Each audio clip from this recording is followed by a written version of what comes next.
Welcome back. Still on Good Morning Anambra, and we are still on the final lap of our discussion segment. When was the last time you gave charity to people? I think it's what I live for. It's what I do every moment of my life. Each time I have the opportunity to do it, And I also believe that giving is part of life.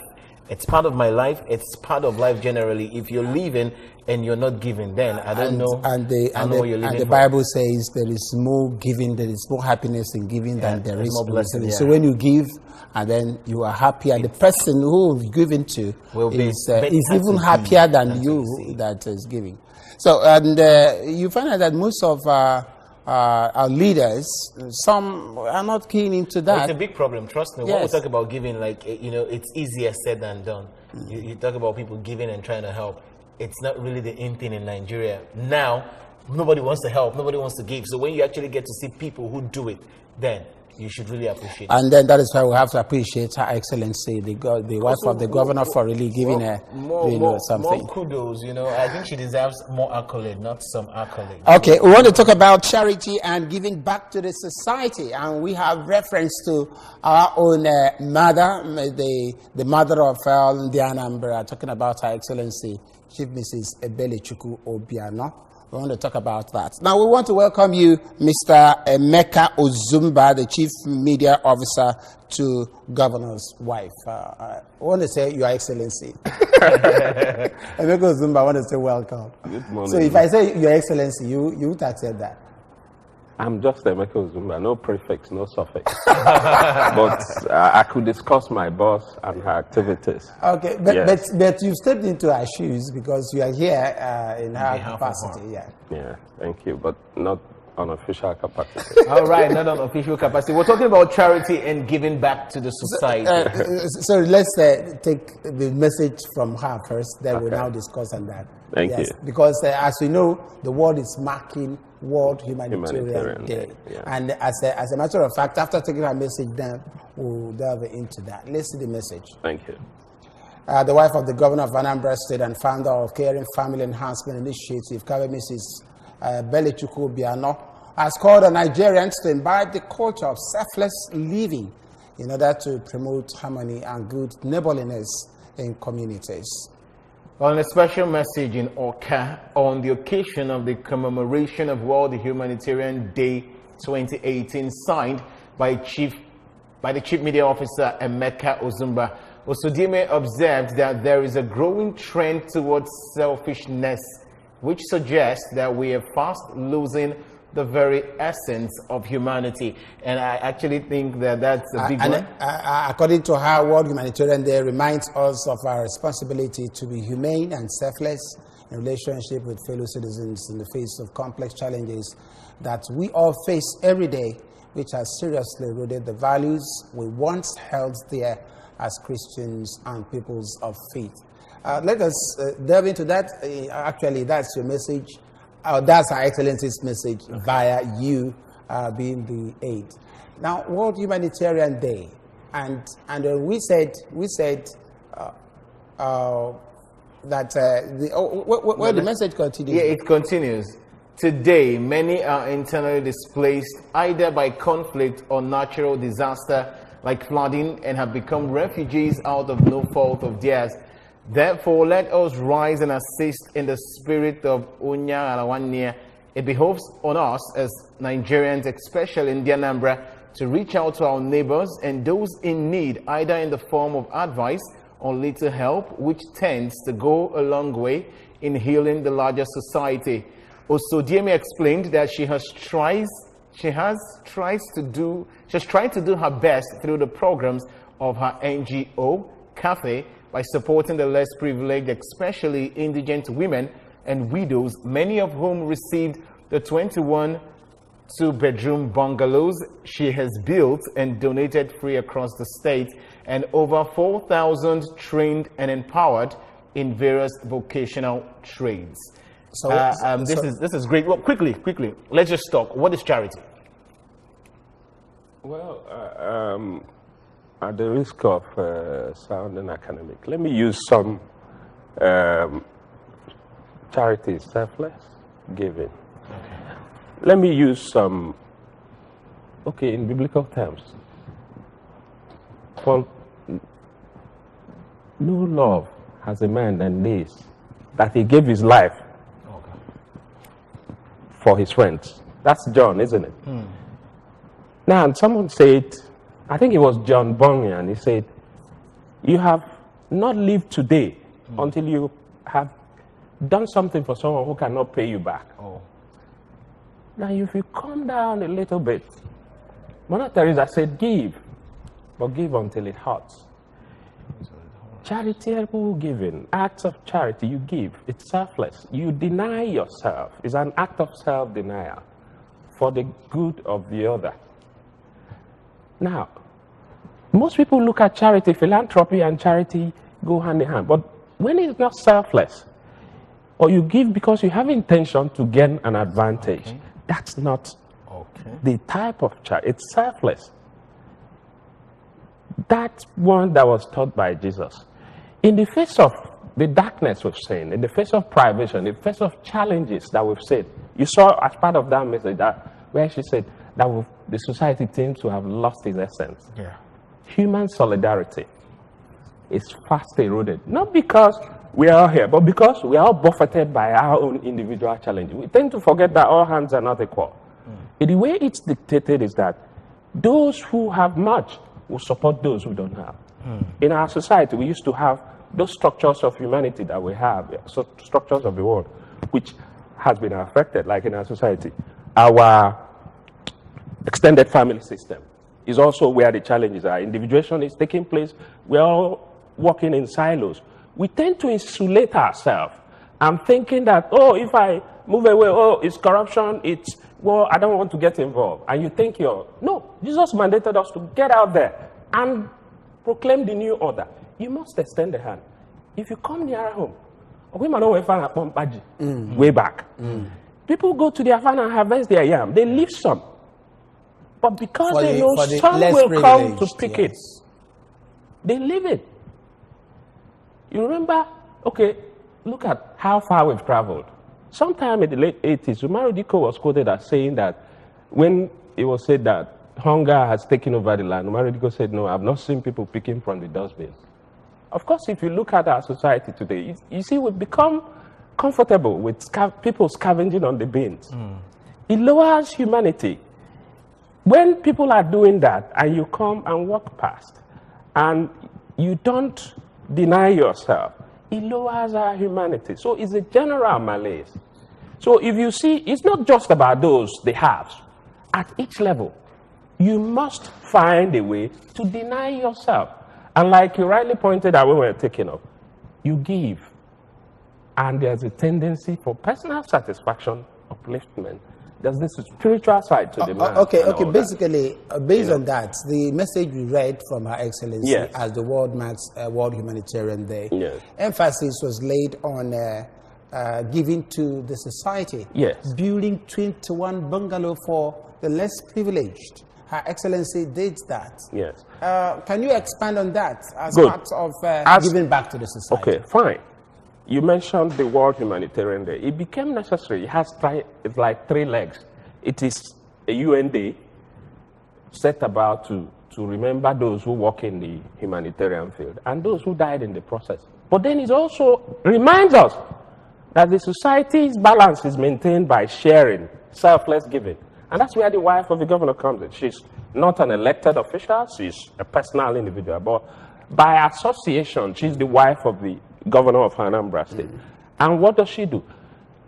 She came in and said, look, it is common to see first ladies engage in all charities, but hers was unique in the sense that she used that being near her husband, the governor, as a platform to expand what she's been doing for many years, over 1991. Using her pet foundation, cafe. You know that cafe has been there all those while. Cafe was founded on August 1, 2014 when she came in. But it was an expansion of what she's been doing as a private individual. When she was working in NNPC, they had fun with the husband where they take care of homes, take care of less privileged. all people's home. There was a joke pulled on by His Excellency when he said that sometimes he comes home as a banker, you know, wardrobes full of suits and all that. Suits. And he comes home and is looking for one of his suits, and he finds out his wife had taken it to people and gave to somebody. So you understand? Okay, so Emeka, we're still going to come back to that's this. the minor side. Yes. But when we graduate, I should be able to expand on some of the things she's done. Haven't been in Anambra in the last 4 years. Okay, we're going to come back to that. But let's take, there is an individual recently came to us here. The child was very down, you know, and then he requested for assistance. That's the DJ Vegas. So let's see that on the screen, because recently the thank you message, because here he came crying that you should be assisted to help make the baby Adana be treated. Well, let's see what that. All right, Nigerians are wonderful people that's coming from him. We are humbled and thrilled about the financial support given to Adana, and we will forever be grateful that you have touched our life. My family and I want to say a sincere thanks. We are so excited for this honor as we give all glory to God. Your donations that came in different sizes and shapes have saved a life, and God will pay you back in 100-folds. Parenting a child with a serious illness can be so painful, challenging, and isolating. But Nigerians gave us hope when all was lost, thanks to individuals that value the life of a 3-year-old innocent child. You know about the the child. Yeah, sometimes saying thank you is the least we could do, because we could not do this without you. I would love to hug everyone right now. Wow, especially those that came so close and turned to family, taking Adana as their daughter. Thanks again and again and again and again, as I promise to keep everyone posted. Of course, you can still call on that number, and of course, I want to believe that he still needs more assistance. But then again, there was a time he came with a daughter here. She was severely ill. You know about that? You know, Nigerians came forth from all over the country, from north, west, south, trying to help. This is a reflection of what we are talking about. Is about pulling resources together.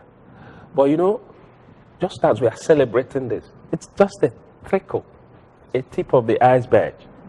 Out there, you walk the streets, you see sites that you don't think belong to the society we live in. And look at the baby we are talking about Good, now. in the hospital. Would have seen how she was before now. Exactly. So that we see that she has been. No, I mean, it's been all this over social media. The last time I saw her picture, her eyes were yellow.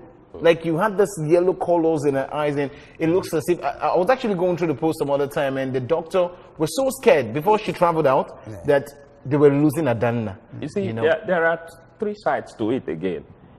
We are celebrating a little progress made. Like I said, it's just a puddle. Yeah. But the thing is, it's also a reflection of our health system. How many can go? Oftentimes, we are looking out for people who have it all.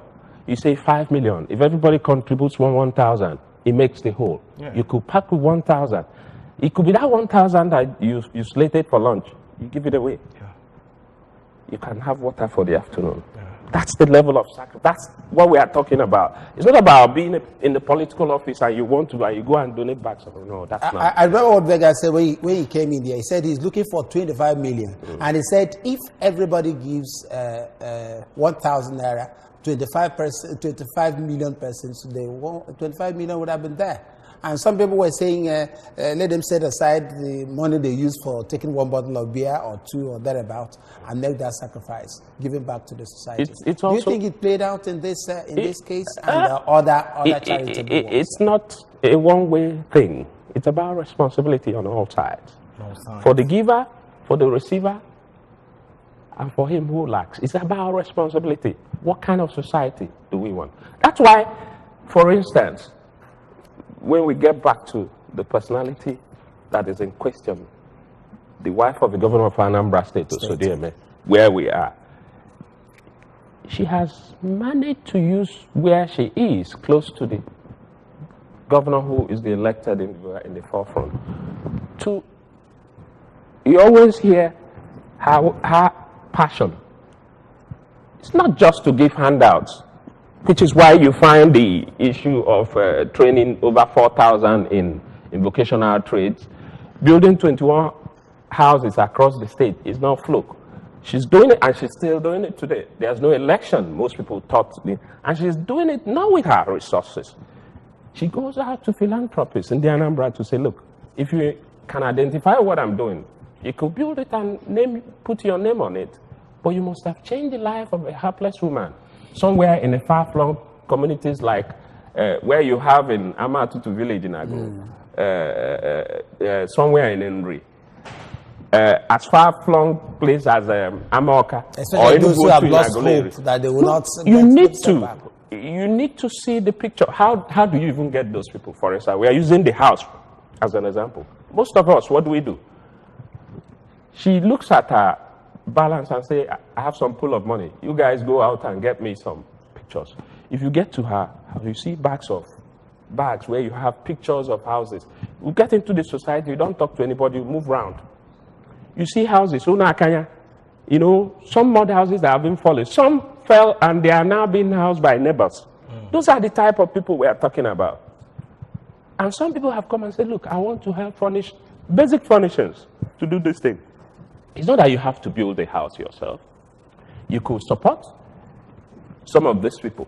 So, and it started in trickles, and gradually it's becoming, 21 down, more, and some you see you just want to, theirs is to just have a roof over their head. They are not talking about... Now, is it part of giving back to the society when you train people in order to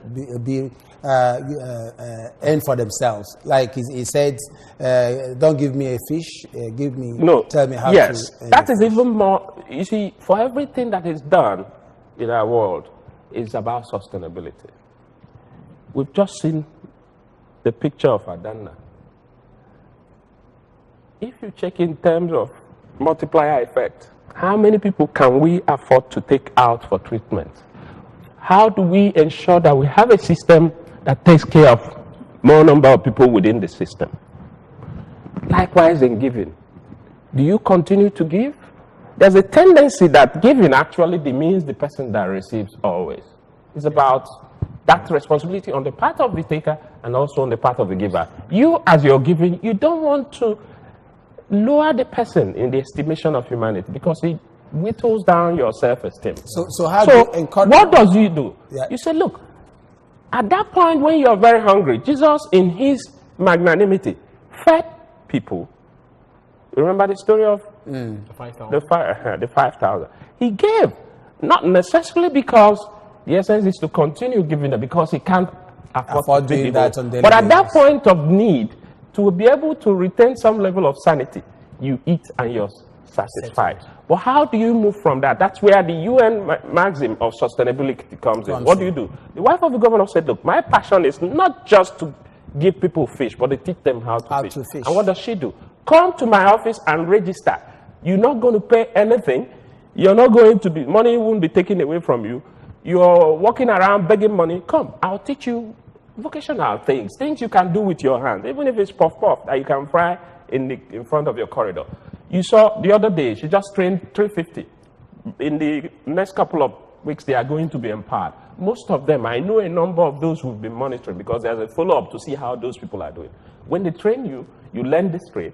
You get some stipend, you get the equipment. Some donate the equipment for her. I know a man who was over 70, who was one of those trained at Mary Sumner, because what she does, she doesn't have all these institutes. She partners with vocational institutions to train these people, pay the funds and all that. And when they are done, these people are empowered. What it has done, gradually but slowly, incrementally, they're moving away people from the labor market, no matter how little.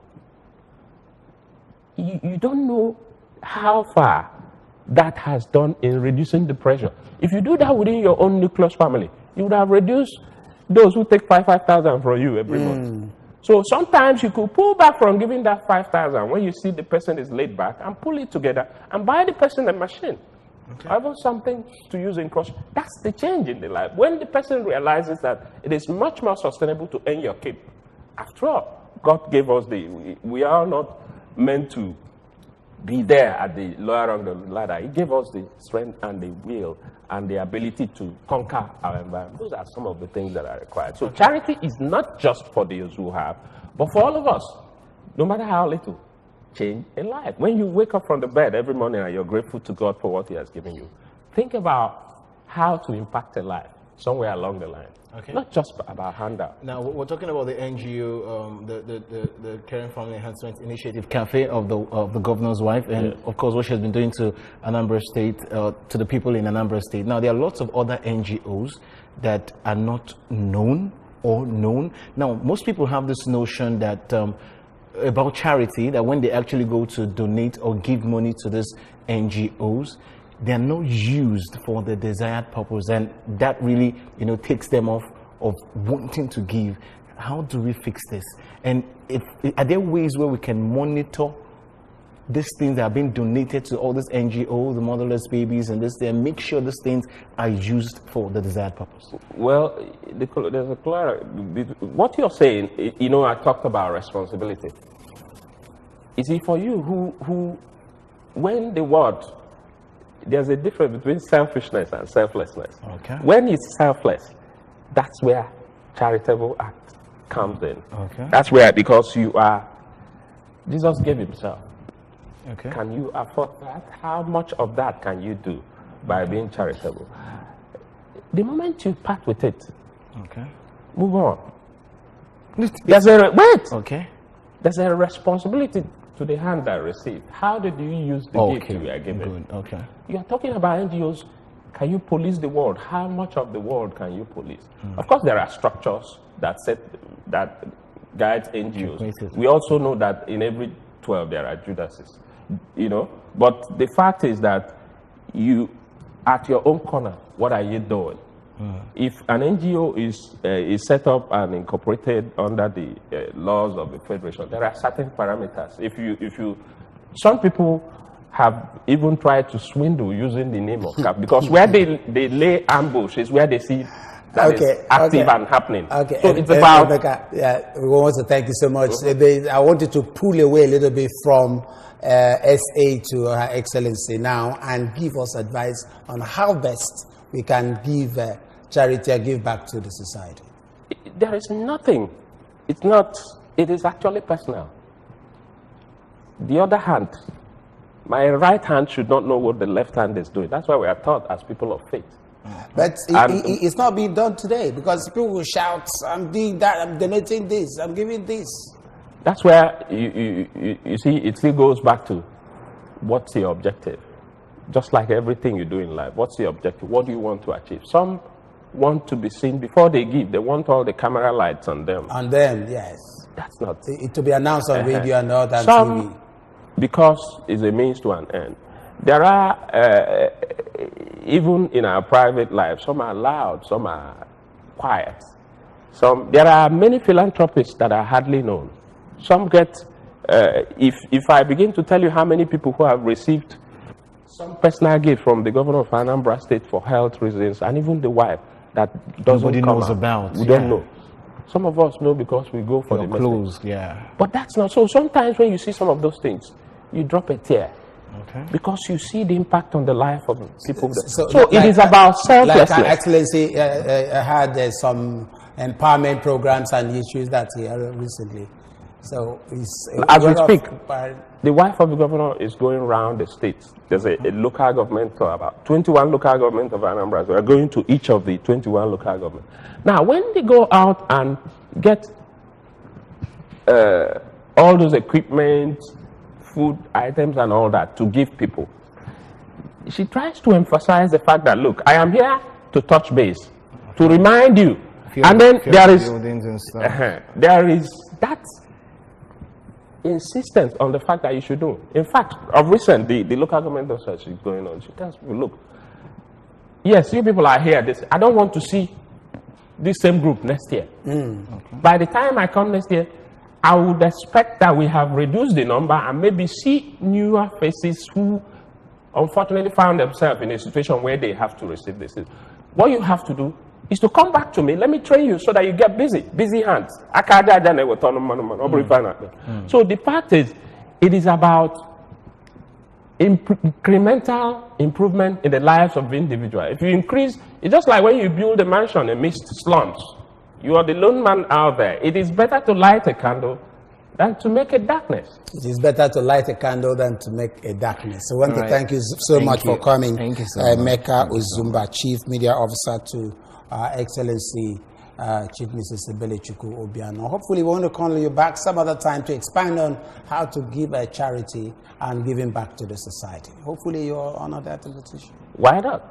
Like Her Excellency said, everybody is called to give. Selfless living to make our society better. The spirit of Onyanga one day. Surely I'm going to receive from you before you go. It's obvious. All right. Well, thank you so much. Yeah, many thanks for joining us. And we keep talking about charity and giving. What would you be living for if you don't give and help someone else?